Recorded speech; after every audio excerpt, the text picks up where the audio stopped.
জানাচ্ছি সকাল ৯টার বিরোধী ইন্ডিপেন্ডেন্ট সংবাদে। আপনাদের সাথে আছে আমি আতিফ আঞ্জুমান। ডিসেম্বরের প্রথম সপ্তাহে নির্বাচনের তফসিল ঘোষণা করা হবে বলে জানিয়েছে নির্বাচন কমিশনার মোহাম্মদ আনোয়ারুল ইসলাম। শুক্রবার পটুয়াখালী সার্কিট হাউসে তিনি একথা জানান। বলেন, আগামী বছরের ফেব্রুয়ারিতেই ভোট গ্রহণ হবে। এ সময় সাংবাদিকদের তিনি আরও বলেন, এখনও যারা আন্দোলন করছেন তাদের বিষয়টিও কমিশনের নজরে আছে। তবে আগামী ফেব্রুয়ারিতে জাতীয় নির্বাচন করার ক্ষেত্রে কোনো চ্যালেঞ্জ নেই। গণভোট প্রসঙ্গে তিনি বলেন, এ বিষয়ে এখনও নির্বাচন কমিশনের কোনো সিদ্ধান্ত আসেনি। ইসির আইন অনুযায়ী শাপলাকলি সহ আরও অনেক প্রতীক তালিকায় অন্তর্ভুক্ত করা হয়েছে বলে জানান কমিশনার আনোয়ারুল ইসলাম। এমন কিছু প্রতীক ছিল যেগুলো নিয়ে বিভিন্ন জনের পক্ষ থেকে বিভিন্ন সুপারিশ এসছে, তো আমরা সেগুলোকে বাদ দিয়ে এবং সুন্দর সুন্দর কয়েকটি প্রতীক আমরা সংযুক্ত করেছি। সেটির অংশ হিসেবে শাপলাকলি প্রতীকটাও অন্তর্ভুক্ত হয়েছে। অন্তর্বর্তী সরকার দেশ ও জনগণের সঙ্গে বিশ্বাসঘাতকতা করেছে বলে মন্তব্য করেছেন বিএনপি মহাসচিব মির্জা ফখরুল ইসলাম আলমগীর। তিনি বলেন, জুলাই সনদ ও গণভোট নিয়ে সংকট তৈরি করেছে সরকার, তাদেরকেই তা সমাধান করতে হবে। জাতীয় নির্বাচনের আগে গণভোটের কোনো সুযোগ নেই বলেও জানান মির্জা ফখরুল। শুক্রবার রাজধানীতে আলাদা দুটি অনুষ্ঠানে এসব কথা বলেন তিনি।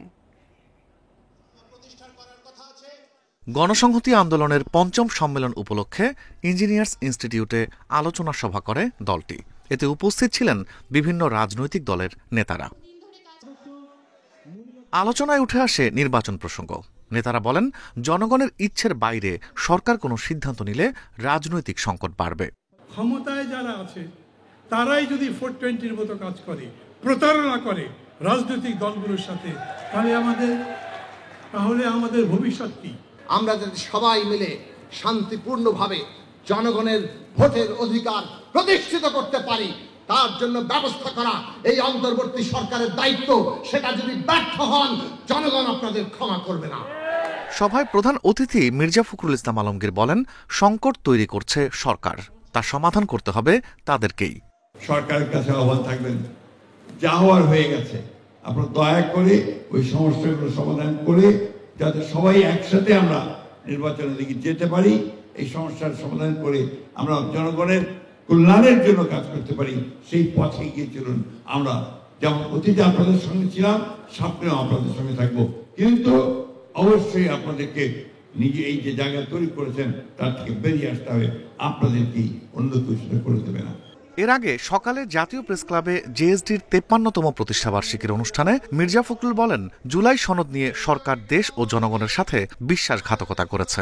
এটা হচ্ছে একটা আস্থা যে আমরা রেখেছিলাম, সেই আস্থাটা বিশ্বাসযোগ্যতা বিশ্বাসঘাতকতা করেছেন, জনগণের সঙ্গে প্রতারণা করেছেন, যেটা আমরা তাদের কাছ থেকে আশা করি। এ সময় আলাদা করে গণভোট আয়োজনের কোনো সুযোগ নেই বলেও জানান মির্জা ফখরুল। গণভোট নির্বাচনের আগে করার কোনো সুযোগ এখন আর নাই। নির্বাচনের দিনই গণভোট হবে, সে কথা আমরা পরিষ্কার করে বলেছি। Rifat Alam, independent news, Dhaka. নির্বাচন নিয়ে এখনো ষড়যন্ত্র শেষ হয়নি বলে মন্তব্য করেছেন বিএনপির যুগ্ম মহাসচিব শহীদ উদ্দিন চৌধুরী অ্যানি। এজন্য নেতাকর্মীদের সতর্ক থাকার আহ্বান জানিয়েছেন তিনি। শুক্রবার সন্ধ্যায় লক্ষ্মীপুর সদরের চাঁদখালী দাখিল মাদ্রাসা মাঠে এক অনুষ্ঠানে যোগ দিয়ে তিনি এসব কথা বলেন। অ্যানি বলেন, 17 বছর মানুষ ভোট দিতে পারেনি। সীমাহীন অনিয়ম, লুটপাট, গুম, খুন, নির্যাতন চালিয়েছে আওয়ামী লীগ, যার কারণে দেশ থেকে পালিয়ে যেতে বাধ্য হয়েছে স্বৈরাচার শেখ হাসিনা। এখনও রাজনীতিবিদদের গুণগত পরিবর্তন হয়নি বলেও মনে করেন বিএনপির এই নেতা। সবাই খুব সতর্ক হতে হবে, সজাগ থাকতে হবে। কোনোভাবেই দলের পথ, দলের নাম ব্যবহার করে যদি আমরা কোনো ক্ষতি সাধন করতে চাই, বিএনপির ভারপ্রাপ্ত চেয়ারম্যান তারেক রহমান সঠিক সিদ্ধান্ত নিয়েছে যে ওই ধরনের কোনো সুযোগ বিএনপিতে রাখা হবে না। জাতীয় নির্বাচনের আগে অবশ্যই গণভোট হতে হবে, তা না হলে এটা মূল্যহীন বলে মন্তব্য করেছেন জামায়াতে ইসলামীর আমির ডাক্তার শফিকুর রহমান। শুক্রবার লন্ডনে এক সংবাদ সম্মেলনে এ মন্তব্য করেন তিনি। এ সময় ডাক্তার শফিকুর রহমান দুর্নীতির বিরুদ্ধে আপোষহীন যুদ্ধ চলবে বলেও জানান। স্ট্যান্ড ভেরি ক্লিয়ার, গণভোট আগে হতে হবে, নইলে এটা মূল্যহীন, এটার কোনো 2 পয়সার মূল্য নেই। দুর্নীতির বিরুদ্ধে আপোষহীন যুদ্ধ চলবে ইনশাআল্লাহ। আমাদের অনেক কিছুকে রিকগনাইজ করে না। আল্লাহ যদি আমাদেরকে সুযোগ দেন, যার যেখানে যে অবদান আছে, আমরা কোনো কিছুর উপর অবিচার করব না ইনশাআল্লাহ। কোন নীতিমালার ভিত্তিতে শাপলা কলিকে প্রতীক তালিকায় অন্তর্ভুক্ত করেছে নির্বাচন কমিশন তা এনসিপির কাছে স্পষ্ট নয় বলে জানিয়েছেন দক্ষিণাঞ্চলের মুখ্য সংগঠক হাসনাত আব্দুল্লাহ। বলেন, নির্বাচন কমিশনের নীতিমালা দেখতে চায় এনসিপি। পিরোজপুর সদর উপজেলা পরিষদের অডিটোরিয়ামে এসব কথা বলেন হাসনাত আব্দুল্লাহ। আরও বলেন, বিএনপি জামায়াতের সঙ্গে দূরত্বের বিষয়টি ঠিক নয়। বলেন, আওয়ামী লীগকে ছাড়াই বাংলাদেশ এগিয়ে যাচ্ছে, তাদের সঙ্গে সমঝোতার প্রশ্নই অবান্তর বলেও উল্লেখ করেন তিনি। হাসনাত বলেন, সংস্কারের পক্ষে যারা থাকবে তাদের সঙ্গে সুসম্পর্ক হবে, আর সংস্কারের বিপক্ষে যারা তাদের সঙ্গে দূরত্ব। গতকাল দেখলাম যে আবার তারা শাপলা কলিকে অন্তর্ভুক্ত করছে, আসলে কোন নীতিমালার ভিত্তিতে করছে সেটা স্পষ্ট না আমাদের কাছে। সেজন্য আমরা বারবার আসলে যেটি ফোকাস করছি সেটি হচ্ছে নির্বাচন কমিশন এভাবে আসলে উইকজিক্যালি চলতে পারে না, তার একটা নীতিমালা থাকতে হবে। এটি জনগণের প্রতিষ্ঠান, সাংবিধানিক প্রতিষ্ঠান, সাংবিধানিক প্রতিষ্ঠানকে নীতিমালার ভিত্তিতে কিন্তু চলতে হবে। নির্বাচনের মাঠে প্রতীক একটি গুরুত্বপূর্ণ বিষয় যা প্রার্থীকে এগিয়ে রাখতে সাহায্য করে। তাই জোটের পছন্দে প্রার্থীর প্রতীক নির্ধারণের পক্ষে বিএনপি। এদিকে জামায়াতের দাবি, বিগত সময়ে ভুল পদ্ধতি প্রচলিত ছিল বলেই আরপিও সংশোধন করা হয়েছে। সরকার যদি এই অবস্থান থেকে সরে যায় তাহলে নিরপেক্ষতা হারাবে বলেও মন্তব্য দলটির। সম্প্রতি উপদেষ্টা পরিষদের বৈঠকে চূড়ান্ত অনুমোদন পায় গণপ্রতিনিধিত্ব সংশোধনী অধ্যাদেশ 2025, যার 20 নং অনুচ্ছেদের সংশোধনীতে উল্লেখ করা হয়, নির্বাচনে রাজনৈতিক দলগুলো জোটভুক্ত হলেও নিজ দলীয় প্রতীকেই নির্বাচন করতে হবে। আরপিও সংশোধনীতে বিপরীত অবস্থানে বাংলাদেশের বড় দুটি রাজনৈতিক দল বিএনপি ও জামায়াত। বিএনপি বলছে, জোটের ক্ষেত্রে প্রতীক একটি গুরুত্বপূর্ণ বিষয় যা প্রার্থীকে নির্বাচনের মাঠে এগিয়ে রাখে, তাই জোটের পছন্দেই প্রতীক নির্ধারণ হবে। অজনপ্রিয় বা ছোট রাজনৈতিক দলগুলো জোটের প্রতীকে নির্বাচন করলে তা তাদের এগিয়ে রাখবে বলে দাবি বিএনপির। এখন যারা এর বিরোধিতা করছে তারাও একসময় জোটের প্রতীকে নির্বাচন করেছে। নির্বাচনের মাঠে ধানের শীষ মার্কা প্রতীক একটা বড় ফ্যাক্টর, এবং অতীতে যারাই নির্বাচন, এমনকি জামাতে ইসলামী যারা এখন বিরোধিতা করছে আমাদের, তারাও এই ধানের শীষ নিয়েই নির্বাচন করেছে একসময় প্রতিকূল পরিস্থিতি সামাল দেবার জন্যে। কিছু কিছু প্রার্থী অতটা সবল নয় বা অতটা জনপ্রিয় নয়, তাদের জনপ্রিয়তায় যতটুকু ঘাটতি আছে এই প্রতীক তাদের ঘাটতি পুষিয়ে দিবে বলে আমরা বিশ্বাস করি। অন্যদিকে জামাতের দাবি, এতদিন ভুল পদ্ধতি প্রচলিত ছিল বলেই তা সংশোধন করা হয়েছে। সরকার যদি এই সংশোধন পরিবর্তন করে, নির্বাচন কমিশনও প্রশ্নবিদ্ধ হবে। সরকারের এই সিদ্ধান্তকে স্বাগত জানিয়েছি এবং আরপিও সংশোধনকে মেনে নিয়েছি।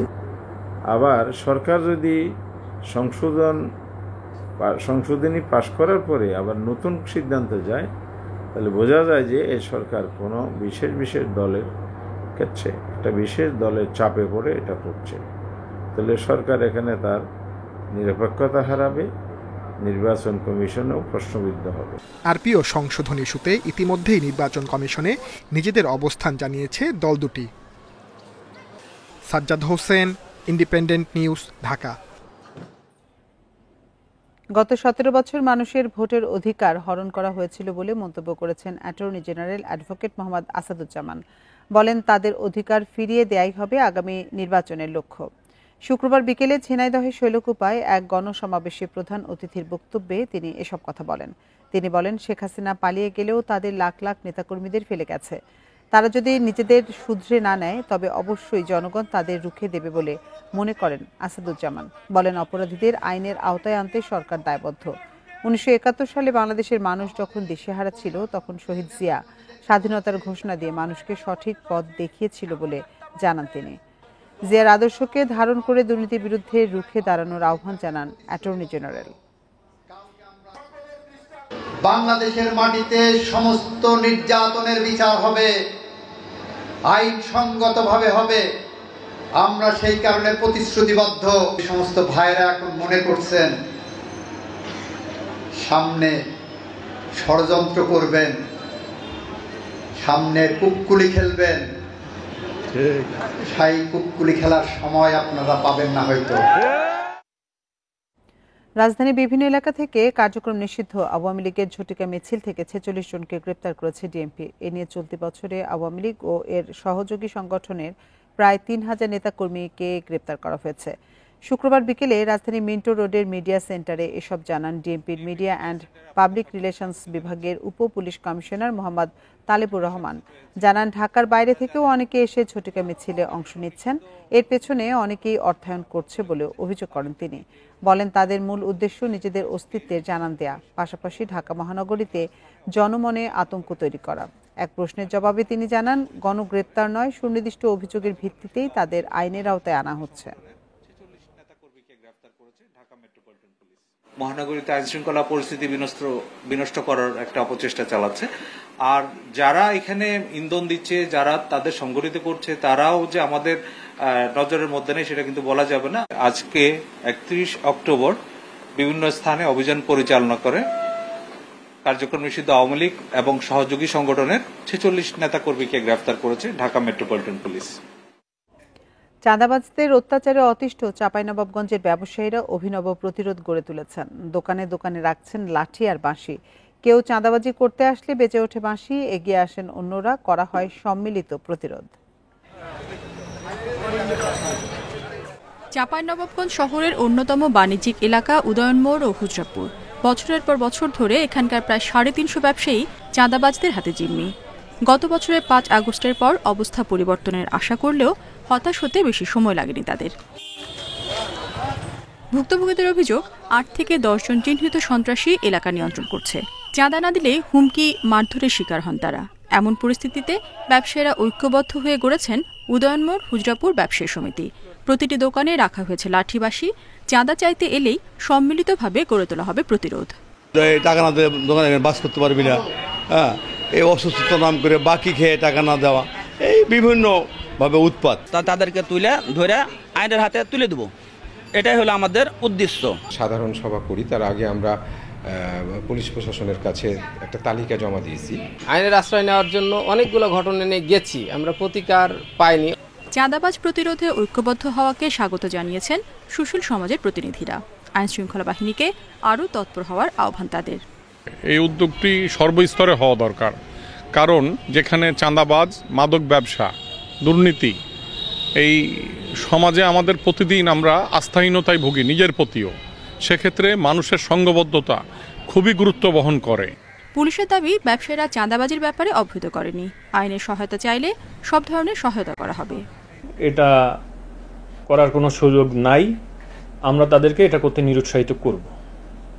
এবং তাদের যদি কোনো অভিযোগ থাকে, যদি কোনো নির্দিষ্ট কারোর বিরুদ্ধে অভিযোগ থাকে যে এলাকার জড়িত, আমরা আইনগত ব্যবস্থা গ্রহণ করব। ব্যবসায়ীরা বলছেন, সমিতি গঠন করে দোকানে লাঠি বাঁশি রাখার পর চাঁদাবাজদের তৎপরতা অনেকটাই কমেছে। ইন্ডিপেন্ডেন্ট।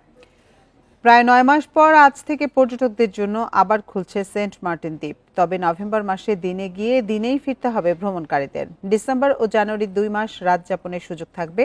এদিকে পর্যটক কম থাকার শঙ্কায় আজ থেকে জাহাজ চালু করতে রাজি নয় মালিক সমিতি। এছাড়া ট্যুরিজম বোর্ডের সফটওয়্যারেও দেখা দিয়েছে জটিলতা। দেশের একমাত্র প্রবাল দ্বীপ সেন্ট মার্টিনে 1 ফেব্রুয়ারি থেকে পর্যটকদের যাতায়াত বন্ধ রয়েছে। জানুয়ারি পর্যন্ত 3 মাস দ্বীপটিতে ভ্রমণের সুযোগ পাবেন পর্যটকেরা। সাথে মানতে হবে পরিবেশ মন্ত্রণালয়ের 12টি নির্দেশনা। সিদ্ধান্ত অনুযায়ী শনিবার কক্সবাজারের নুনিয়াছড়া BIWT এর ঘাট থেকে কর্ণফুলী এক্সপ্রেস ও বার আউলিয়া নামের 2টি জাহাজ ছাড়ার কথা রয়েছে।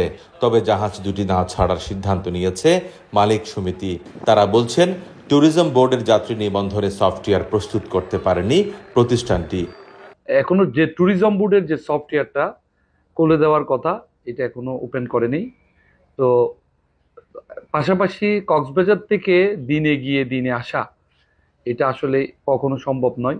যে জাহাজ চলাচলের যে সিদ্ধান্তটা পরিবেশ অধিদপ্তর দিয়েছেন, এটা পর্যটক এবং পর্যটন শিল্পের যারা সংশ্লিষ্ট তাদের সাথে এক প্রকার তামাশা। সরকারি সিদ্ধান্তে নভেম্বরে পর্যটকেরা শুধু দিনের বেলায় দ্বীপটি ভ্রমণ করতে পারবেন, রাতে থাকতে পারবেন না। ডিসেম্বর ও জানুয়ারি 2 মাস রাত যাপনের সুযোগ থাকবে। BIWT জেটি ঘাট আছে, সেখান থেকে জাহাজ চলাচল করবে এর বাইরে অন্য কোথাও থেকে সেন্ট মার্টিনের জাহাজ চলাচলের অনুমতি দেওয়া হবে না। পর্যটকরা বলছেন জাহাজে সেন্ট মার্টিন যেতে সময় লাগে 5 থেকে 6 ঘন্টা। আবহাওয়া অনুকূলে না থাকলে সময় আরও বেশি লাগবে। সেই ক্ষেত্রে রাত যাপনের সুযোগ না থাকলে দ্বীপের সৌন্দর্য উপভোগের তেমন সুযোগ মিলবে না। আর শর্ট টাইমে যদি হয় যাওয়া আসার সময়টা অনেকখানি চলে যাবে এবং বিভিন্ন যে সেরা দ্বীপ সহ বিভিন্ন জায়গায় ঘোরাটা একটু সমস্যা হয়ে যাবে। যতটুকু দেখা যায় আর কি, টাইমটা আরও বাড়া দিলে বেটার হয়। মানুষ কষ্ট করে টাকা পয়সা খরচ করে আসছে। গত ডিসেম্বর ও জানুয়ারিতে 6টি জাহাজ চলাচল করে কক্সবাজার সেন্ট মার্টিন নৌরুটে। তবে সেবারও পর্যটক কম হওয়ায় আশানুরূপ লাভ হয়নি দাবি ব্যবসায়ীদের। তৌফিকুল ইসলাম, ইন্ডিপেন্ডেন্ট নিউজ, কক্সবাজার। এ নিয়ে বিস্তারিত জানাতে কক্সবাজার থেকে আমাদের সঙ্গে যোগ দিচ্ছেন সহকর্মী তৌফিকুল ইসলাম। তৌফিক, আপনি সকাল থেকে যেমনটি জানাচ্ছিলেন যে মালিক সমিতি তাদের সিদ্ধান্তই বহাল রেখেছে, এ ব্যাপারে পর্যটকরা কি বলছেন? তারা কি দিনে গিয়ে দিনে ফিরে আসার ব্যাপারে আগ্রহী কিনা? হ্যাঁ, মূলত আমি আছি কক্সবাজার BIWTA ঘাটে। এই ঘাটে আসলে সেন্ট মার্টিনগামী কোনো পর্যটক সকাল থেকে আমরা দেখতে পাইনি, যেহেতু যে নিবন্ধন যে প্রক্রিয়া আছে সেই নিবন্ধন প্রক্রিয়াটাই যেহেতু শুরু হয়নি, তো সেক্ষেত্রে পর্যটক আসাটা আসলে এখানে আসবে এমন কোনো প্রত্যাশাও আমরা করতে পারিনি। তবে আমি কথা বলেছি, আমি গতকালকে কক্সবাজার সমুদ্র সৈকতে গিয়েছিলাম, যেহেতু যারা ভ্রমণ করতে আসছে তাদের সাথে আমার কথা হয়েছে। তারা বলছেন যে দিনে গিয়ে দিনে চলে আসা সেন্ট মার্টিন থেকে এটি আসলে অনেকটা তাদের জন্য কষ্টকর। কারণ হচ্ছে দীর্ঘ যে 14 ঘন্টা 12 থেকে 14 ঘন্টা জার্নি করে সেন্ট মার্টিন দ্বীপে সেখানে প্রায় 1 থেকে 2 ঘন্টা তাদের ভ্রমণ অপূর্ণ থেকে যাবে, সেরকমই তারা বলছেন। এবং তারা বলছেন যে ট্যুরিজম মিনিস্ট্রি থেকে শর্ত, যে সকল শর্ত দিয়েছে সেই শর্তগুলো অনেকটা শিথিল করার জন্য তারা বলছেন। তবে যে জাহাজ মালিকরা বলছেন যেহেতু পর্যটকরা যদি অনাগ্রহ প্রকাশ করে, তো সেই ক্ষেত্রে তারা কক্সবাজার থেকে সেন্ট মার্টিন কোনো জাহাজ তারা পাঠাতে পারবে না, কারণ হচ্ছে তারা লোকসানে পড়বে, এরকমই তারা বলছেন। যে আপনি জানেন ডিসেম্বর এবং জানুয়ারি সেখানে পর্যটকদের রাত্রি যাপনের যে বিষয়টি সেটি বলা হচ্ছে তারা থাকতে পারবেন। তো সেই সময় আসলে বিবেচনা করে ডিসেম্বর এবং জানুয়ারিতে তারা জাহাজ চলাচলের যে সিদ্ধান্ত সেটা রাখতে পারে, সেরকমই আমরা একটা আভাস পেয়েছি। তবে এখনো পর্যন্ত যেহেতু আজকে আনুষ্ঠানিকভাবে সেন্ট মার্টিন যে পর্যটকদের জন্য উন্মুক্ত করে দেওয়া হয়েছে এবং কোনো জাহাজ যেহেতু আজকে যায়নি, তবে কবে এবং কোন সময়ে জাহাজ যাবে সেই ধরনের কোনো তথ্য, আনুষ্ঠানিকভাবে কোনো তথ্য আমাদের কাছে দেয়নি। তবে জেলা প্রশাসক বলছেন সেন্ট মার্টিন যেতে পারবে, তবে শর্ত মেনে, এবং যে 12টি শর্ত দেওয়া হয়েছে সেই শর্ত মেনে যেতে হবে এবং কোনো ধরনের পর্যটক যাতে হয়রানির শিকার না হয় সে ব্যবস্থা তারা রাখবেন। একটু আগে আমরা দেখেছি এখানে টুরিস্ট পুলিশের সদস্যরাও এসেছিলেন। পাশাপাশি আপনি জানেন যেহেতু সেন্ট মার্টিন যেতে না পেরে পর্যটকরা বিকল্প হিসাবে সোনাদিয়া দ্বীপে যাচ্ছেন, মহেশখালী দ্বীপে যাচ্ছেন, এই সকল দ্বীপে গিয়ে তারা আনন্দ উপভোগ করছেন, আমরা এটি দেখেছি। কক্সবাজার থেকে জানাচ্ছিলেন সহকর্মী তৌফিকুল ইসলাম। কখনো অতি বৃষ্টি, কখনো পাহাড়ে অস্থিরতার পর হেমন্তে নতুন রূপে সেজেছে রাঙামাটি। শীতের আগমনী বার্তায় কাপ্তাই লেক ও সবুজ পাহাড়ে ফিরছে প্রাণচাঞ্চল্য। ভ্রমণ পিপাসুদের পদচারণায় মুখরিত হয়ে উঠবে আগামী কয়েক মাস, তারই প্রস্তুতিতে ব্যস্ত পর্যটন সংশ্লিষ্টরা। পাহাড়ের উপত্যকায় স্বচ্ছ নীল জলরাশি, নীল আকাশে সাদা মেঘের ভেলা। হেমন্তে কাপ্তাই হ্রদ সেজেছে ভিন্ন অপরূপ সাজে। লেকের পানিতে নৌকা বা ট্রলারে ভ্রমণ, ঝর্ণার ঝিরিঝিরি কলতান মুগ্ধতা ছড়াচ্ছে। প্রকৃতির নিবিড় সান্নিধ্যে পর্যটকরা খুঁজে নিচ্ছেন দৃষ্টি ও অন্তরের প্রশান্তি। খুবই এনজয়েবল একটা ওয়েদার। আমাদের ফুল ফ্যামিলি আসছে, তো মোটামুটি 10-12 জনের মতো আসছে আমরা। যে রাঙামাটি দেখে নাই সে বাংলাদেশের অর্ধেক সৌন্দর্যই দেখে নাই। রাঙামাটির অন্যতম গুরুত্বপূর্ণ পর্যটন আকর্ষণ কাপ্তাই হ্রদের ঝুলন্ত সেতু। অনেকদিন ধরে ডুবে থাকলেও এবার পানি কিছুটা কমায় দেখা মিলেছে সেতুর। ওয়েদার এবং সবকিছু মিলিয়ে অনেক ভালো লাগতেছে, প্রথমবার আসছি। এখানের প্রকৃতি, পানি, মানে সব দিক মিলে অনেক সুন্দর আছে, ঠিক আছে, সেজন্য আমাদের অনেক ভালো লাগতেছে। শীতের আগমনী বার্তায় পর্যটনেও সুবাতাস বয়ে যাওয়ার আশা করছেন এই খাতের ব্যবসায়ীরা। আগামী কয়েক মাস পাহাড়ে বাড়বে ভ্রমণ পিপাসুদের আনাগোনা। টুরিস্টের আগমন অনেক আশা ব্যঞ্জক আগমন দেখা যাচ্ছে। এবং এই সামনে পুরো সিজনটা মনে করি এই অব্যাহত থাকবে টুরিস্টদের আগমন, এবং সরকারের একটা বিরাট রাজস্ব আয় ইনকাম বলে আশা রাখি। পর্যটন মৌসুমে প্রতিদিন রাঙামাটিতে 3 থেকে 10,000 পর্যটকের সমাগম হয়। দৈনিক গড়ে লেনদেন হয় প্রায় 1.5 কোটি টাকারও বেশি। Independent news. পর্যটন মৌসুমে পাহাড়ের জেলাগুলোয় ভিড় দেখা দিয়েছে। এ নিয়ে আরো জানাতে আমাদের সাথে খাগড়াছড়ি থেকে যোগ দিচ্ছেন সহকর্মী সমীর মল্লিক। সমীর, খাগড়াছড়িতে পর্যটকদের সমাগম কেমন দেখছেন, আর সার্বিক নিরাপত্তা ব্যবস্থা কেমন পাহাড়ে? দেখুন, গত সেপ্টেম্বরের শেষের দিকে এবং অক্টোবরের শুরু পর্যন্ত প্রায় প্রথম সপ্তাহ পর্যন্ত পাহাড়ের যে একটি অপ্রীতিকর ঘটনাকে কেন্দ্র করে যে অস্থিতিশীল পরিস্থিতি ছিল, সে সময় কিন্তু এখানে পর্যটনে অপূরণীয় ক্ষতি হয়েছিল। তবে এখন যে অবস্থা, আমরা বলতে পারি যে এখানকার পর্যটন ঘুরে দাঁড়াতে শুরু করেছে। বিশেষ করে হেমন্তের এই সময় থেকে শুরু করে একেবারে পুরো শীত মৌসুম পর্যন্ত খাগড়াছড়িতে পর্যটকদের যে উপস্থিতি, সেটি যে অন্য বছরের অন্য যে কোনো সময় তুলনায় বেশি থাকে। সে ধরনের এবারও কিন্তু আমরা লক্ষ্য করছি। আমি এখন যে জায়গাটিতে রয়েছে খাগড়াছড়ি সাজেক সড়কের মাঝখানে কিন্তু নকশিপুলি নামে একটা রেস্টুরেন্ট রয়েছে। এখানে আমরা এসে খবর নিয়েছি সকাল থেকে অন্তত 500 পর্যটক কিন্তু এই রেস্টুরেন্ট তারা আতিথ্যতা গ্রহণ করে এখান থেকে তারা সাজেকের উদ্দেশ্যে গেছে। এবং খাগড়াছড়িতে যে সমস্ত পর্যটকরা কিন্তু বেড়াতে আসে, তাদের অধিকাংশই গন্তব্য থাকে সাজেক উপত্যকায়। সেখানে তারা একদিন ভ্রমণ করার পরে পরবর্তীতে খাগড়াছড়ি যে সমস্ত পর্যটন কেন্দ্রগুলো রয়েছে, বিশেষ করে আলুটিলা, রিসাং ঝর্ণা এবং জেলা পরিষদ পার্ক, সে সমস্ত জায়গাগুলোতে ঘুরে বেড়ায়। এখন যেহেতু পাহাড় আসলে একেবারে শান্ত এবং কিন্তু আইন শৃঙ্খলা পরিস্থিতি স্বাভাবিক রয়েছে, সেক্ষেত্রে পর্যটকদের ঘুরে বেড়ানোর ক্ষেত্রে কোনো ধরনের আশঙ্কার জায়গা নেই। এবং সেই আশঙ্কাহীনতার জায়গা থেকে কিন্তু এখানে পর্যটকরা পাহাড়ের যে সৌন্দর্য, সেটি উপভোগ করার জন্য কিন্তু আমরা দেখেছি খাগড়াছড়িতে আসছে। বিশেষ করে শুক্র শনিবার, বৃহস্পতি শুক্র শনি, এই 3 দিন কিন্তু পর্যটকের চাপ থাকে বেশি।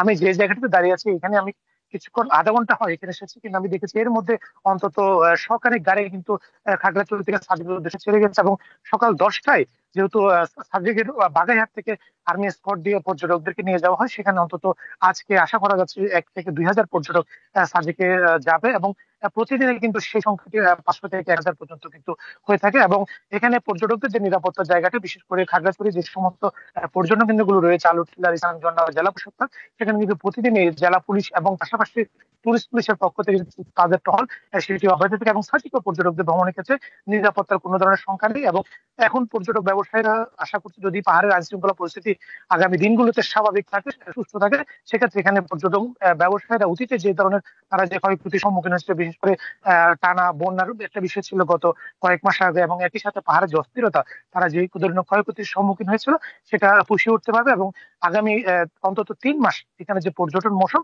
সেই পর্যটন মৌসুমে তারা যে পর্যটন ব্যবসা, সেটা অনেক বেশি তাদের সফল হবে। এবং এখানে পর্যটকরা নির্বিঘ্নে ঘুরে বেড়াবে, সেই ধরনের পরিবেশ পর্যটকদের পক্ষ থেকে তারা দাবি করেছে। এবং কোনো ধরনের আশঙ্কার জায়গা নিয়ে আসলে আপনি জানেন যে পর্যটক আসলে পাহাড়ে বেড়াতে পারে না, সেই জায়গা থেকে প্রশাসনের প্রতি তারা অনুরোধ জানিয়েছে যাতে এখানকার পরিবেশ এবং আইন শৃঙ্খলা পরিস্থিতি সুষ্ঠু স্বাভাবিক থাকে। সেক্ষেত্রে সব দিক থেকে আসলে এখানকার যারা পর্যটন সংশ্লিষ্ট তারা যেমন লাভবান হবে, এবং একই সাথে দেশের বিভিন্ন প্রান্ত থেকে পর্যটকরা খাগড়াছড়ি ভ্রমণ করবেন। খাগড়াছড়ি থেকে জানাচ্ছিলেন সহকর্মী সমীর মল্লিক। ভোলার 19 জেলে 2 মাস আগে সাগরে মাছ ধরতে গিয়েছেন। পরে স্থানীয়রা জানতে পারেন তারা এখন পশ্চিমবঙ্গের আলিপুর কারাগারে বন্দী। প্রায় 2 মাস হলেও এ জেলেদের দেশে ফিরিয়ে আনার কোনো উদ্যোগ নেই। তাদের ফিরিয়ে আনতে দাবি জানান জেলেদের পরিবারের সদস্য এবং স্থানীয়রা। এ ব্যাপারে ভোলার জেলা প্রশাসক চিঠি দিয়েছেন মন্ত্রী পরিষদ বিভাগকে। ভোলার 19 জেলে মাছ ধরতে বঙ্গোপসাগরে যায় 5 সেপ্টেম্বর। 7 থেকে 8 দিন পরে মাছ নিয়ে বাড়ি ফেরার কথা ছিল। 12 সেপ্টেম্বর বাড়ির উদ্দেশ্যে রওনা দিয়েছেন বলে ফোন করেন স্বজনদের, কিন্তু তারপর থেকে আর খোঁজ মেলেনি তাদের। যোগাযোগ বিচ্ছিন্ন হয় পরিবারের সদস্যদের সঙ্গে। সামাজিক যোগাযোগ মাধ্যম ফেসবুকের স্বজনরা জানতে পারেন জেলেদের ট্রলার বিকল হয়ে যায়। পথ হারিয়ে ভারতের জলসীমায় ঢুকে পড়ে ট্রলারটি। এরপর থেকে ভারতীয় আইনশৃঙ্খলা বাহিনীর হাতে গ্রেপ্তার হয়ে পশ্চিমবঙ্গের আলিপুর কারাগারে বন্দী আছেন জেলেরা। মোবাইলে দেখি বা শুনি খবরে যে তারা রাত্রের অন্ধকারে তাউল লইয়া তারা ভারতের ভিতর ঢুকে গেছে পর তারা পুলিশে রেপ বাহিনীতে ধরিয়ে নিছে।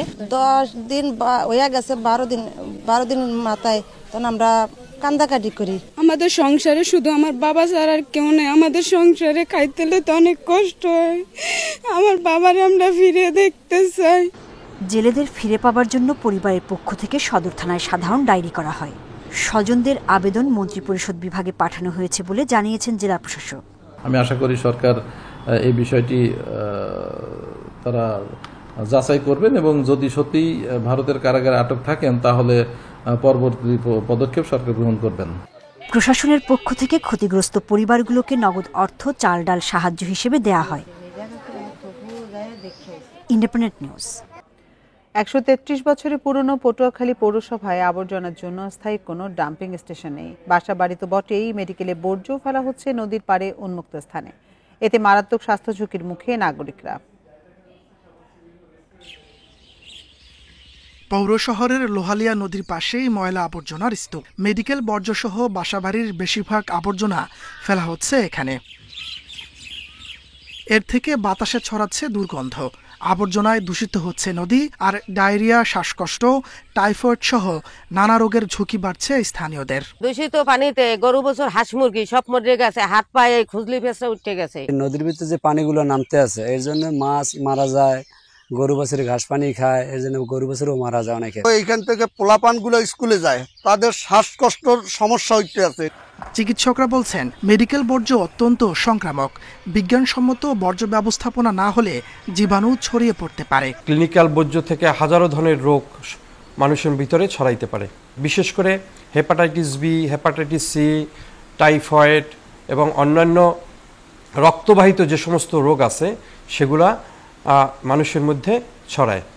মেডিকেল বর্জ্যের জন্য আলাদা পরিবহনের পাশাপাশি একটি আধুনিক ডাম্পিং স্টেশন তৈরির প্রক্রিয়া চলছে বলে জানিয়েছেন পৌর প্রশাসক। বিকল্প সোর্স করছি আমাদের ওই ডাম্পিং স্টেশনটাও আমরা চাচ্ছি যে আমাদের যে নতুন ডাম্পিং স্টেশন আমরা পেতে যাচ্ছি নির্মাণাধীন ভাবে আইডিয়াল সিচুয়েশনে, ওইটা নির্মাণ শেষ হলে ওইখানে ইনশাল্লাহ আর থাকবে না। 1892 সালে প্রতিষ্ঠিত হয় পটুয়াখালী পৌরসভা। 133 বছরেও কেন স্থায়ী ডাম্পিং স্টেশন হয়নি তা নিয়ে প্রশ্ন এখন জনমনে। Independent News. মানিকগঞ্জ সুরেন্দ্র কুমার সরকারি বালিকা উচ্চ বিদ্যালয়ের সাবেক শিক্ষার্থীদের আয়োজনে পুনর্মিলনী হয়েছে। পুনর্মিলনী উপলক্ষে শুক্রবার সকাল থেকে সাবেক শিক্ষার্থীরা অনুষ্ঠান স্থলে আসতে থাকেন। এ সময় পুরনো সহপাঠীদের কাছে পেয়ে অনেকে আবেগ আপ্লুত হয়ে পড়েন। সারাদিনের অনুষ্ঠানের সভামঞ্চে বিদ্যালয়ের সাবেক শিক্ষার্থীরা তাদের পুরনো দিনের স্মৃতি তুলে ধরেন। পরে সন্ধ্যায় সাংস্কৃতিক অনুষ্ঠানের আয়োজন করা হয়। অনুষ্ঠানে গান পরিবেশন জনপ্রিয় সব সঙ্গীত শিল্পীরা।